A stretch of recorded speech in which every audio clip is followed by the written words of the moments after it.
il y a un poivre bien différent des autres par son goût, sa rareté et donc son prix, que vous ne connaissez peut-être pas, c'est celui du Penja, une région à l'ouest du Cameroun dont la terre volcanique offre des saveurs appréciées des grands chefs. Depuis 2013, le prix de cette épice a triplé, mais est-ce que les travailleurs camerounais qui récoltent le poivre 8 heures par jour gagnent enfin leur vie décemment? Évidemment que non. Exemple avec Christian Tim, un jeune de 19 ans qui a abandonné ses études faute d'argent pour rejoindre son père dans une plantation.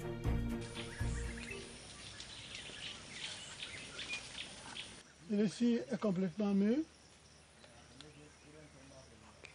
By now, I wish to be in school, but due to some conditions, I must be satisfied with what I'm doing now.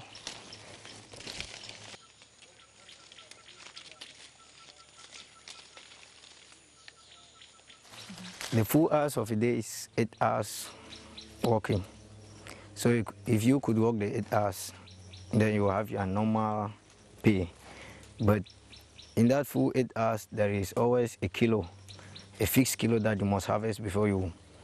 Let me say, for example, if the fixed kilo is 30 kilos or 25, if you work the 8 hours and you could not have the 30 kilos, you may not have your full work of the day.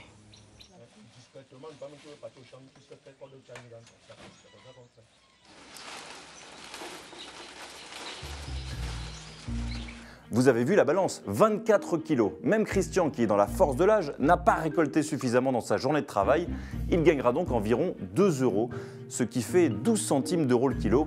En France, sur Internet, vous pouvez acheter un kilo de poivre du Penja pour 75 €. Si vous faites le calcul, vous obtenez la magie de la mondialisation.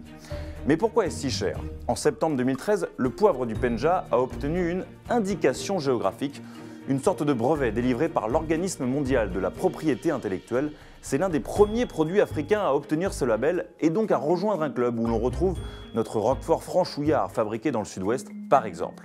Mais vous allez le voir, il y a aussi des contreparties pour les producteurs. Au niveau de l'organisation, on va s'organiser pour voir est-ce que toi tu respectes le cahier des charges.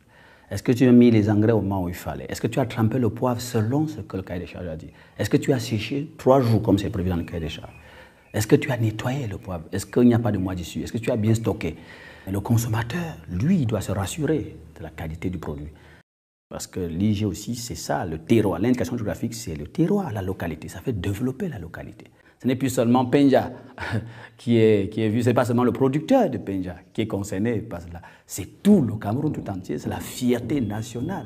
Le poivre du Penja est peut-être une fierté nationale, mais encore faudrait-il que les Camerounais en profitent.